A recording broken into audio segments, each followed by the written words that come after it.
Hi, I had the Polar Express, and this is by Chris Van Allsburg.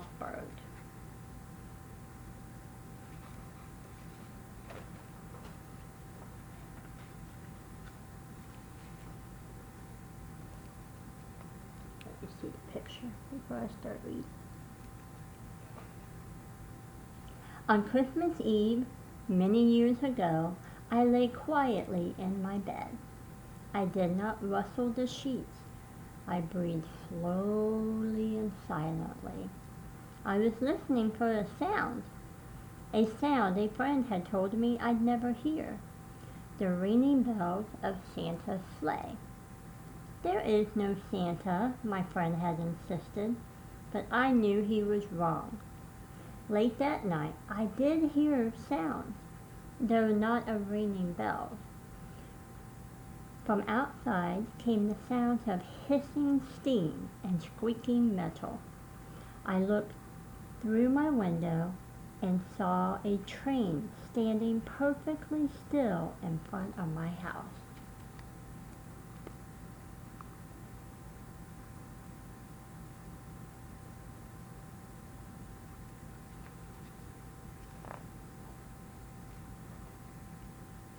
It was wrapped in an apron of steam. Snowflakes fell lightly around it.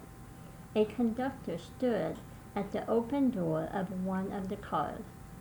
He took a large pocket watch from his vest. Then he looked up at my window. I put on my slippers and robe, and I tiptoed downstairs and out the door. "All aboard!"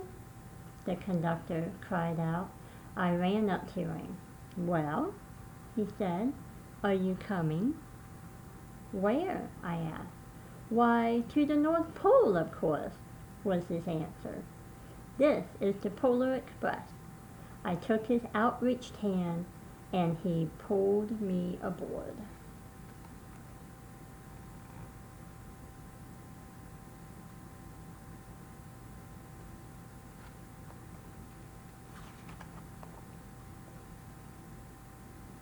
The train was filled with other children, all in their pajamas and nightgowns. We sang Christmas carols and ate candy with nougat centers as white as snow. We drank hot cocoa as thick and rich as melted chocolate bars. Outside, the lights of towns and villages flickered in the distance as the Polar Express raced northward.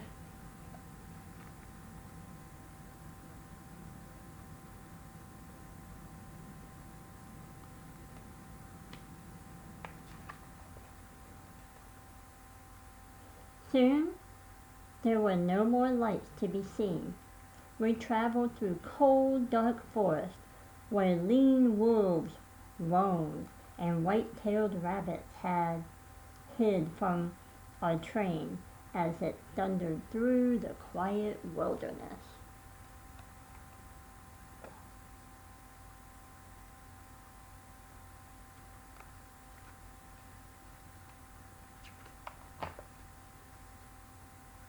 We climbed mountains so high it seemed as if we would scrape the moon. But the Polar Express never slowed down.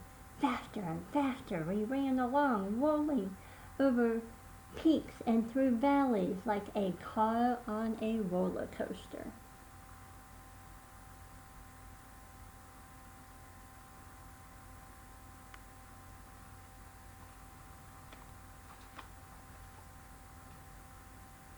The mountains turned into hills, the hills to snow-covered plains.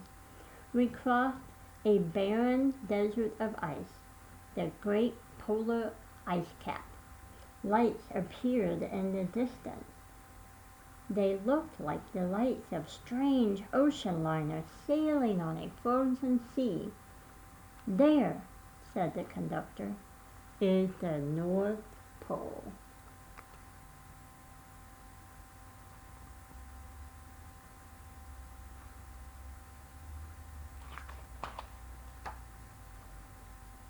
The North Pole. It was a huge city standing alone at the top of the world, filled with factories where every Christmas toy was made.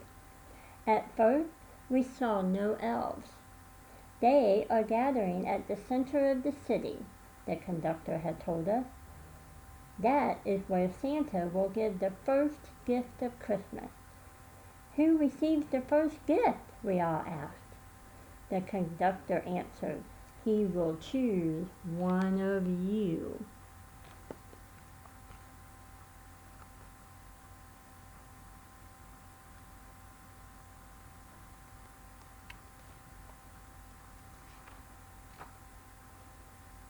Look, shouted one of the children, the elves! Outside we saw hundreds of elves as our train drew closer to the center of the North Pole. We were slowed to a crawl. So crowded were the streets with Santa's helpers. When the Polar Express could go no further, we stopped and the conductor led us outside.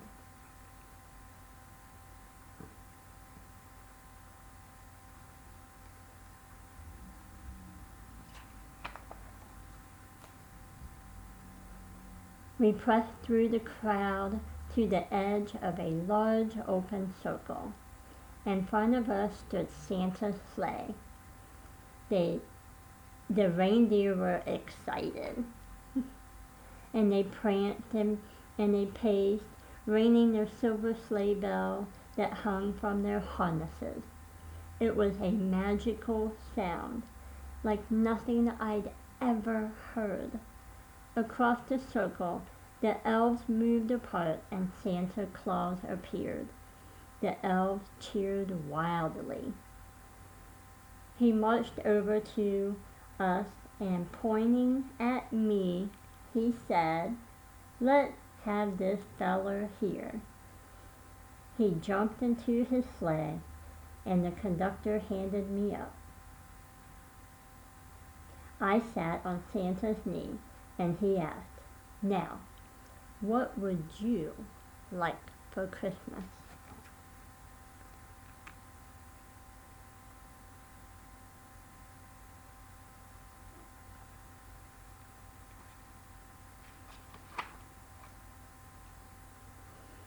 I knew that I could have any gift I could imagine, but the thing I wanted the most for Christmas was not inside Santa's giant bag. What I wanted more than anything was one silver bell from Santa's sleigh. When I asked, Santa smiled. Then he gave me a hug and told an elf to cut the bell from a reindeer's harness. The elf tossed it up to Santa. He stood, holding the bell high above him, and called out, the first gift of Christmas.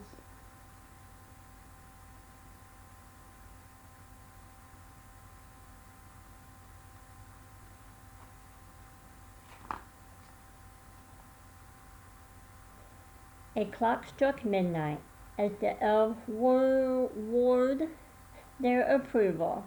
Santa handed the bell to me, and I put it in my bathrobe pocket. The conductor helped me down from the sleigh.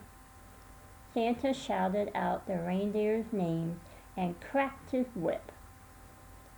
His team charged forward and climbed into the air. Santa circled around once above us, then disappeared in the cold, dark polar sky.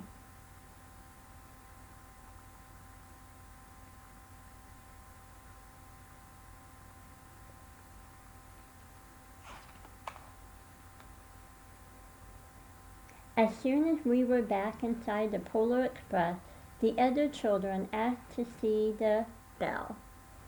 I reached into my pocket, but the only thing I felt was a hole. I had lost the silver bell from Santa Claus's sleigh. Let's hurry outside and look for it, one of the children said. But the train gave a sudden lurch and steamed and started moving. We were on our way home.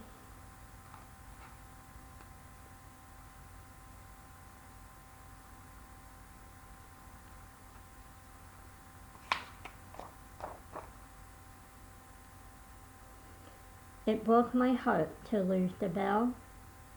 When the train reached my house, I sadly left the other children. I stood at my doorway and waved goodbye. The conductor said something from the moving train, but I couldn't hear him. "What?" I yelled out. He cupped his hands around his mouth. "Merry Christmas!" he shouted. The Polar Express let out a loud blast from its whistle and sped away.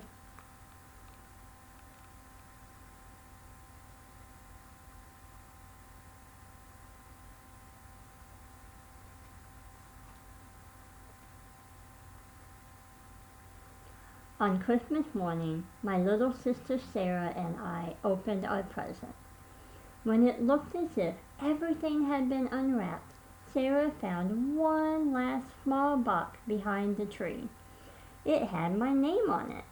Inside was the silver bell. There was a note. "Found this on the seat of my sleigh. Fix that hole in your pocket." Signed, Mr. C. I shook the bell, and it made the most beautiful sound my sister and I had ever heard. But my mother said, "Oh, that's too bad." "Yes," said my father, "it's broken." When I shaken the bell, my parents had not heard a sound.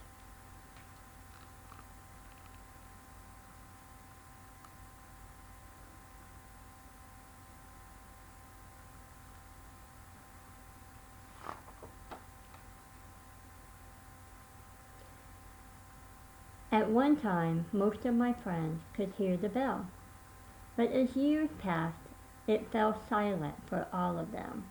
Even Sarah found one Christmas that she could no longer hear its sweet sound. Though I've grown old, the bell still rings for me as it does for all who truly believe.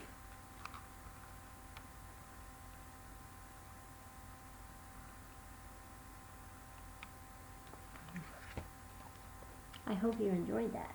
It's just like this bell.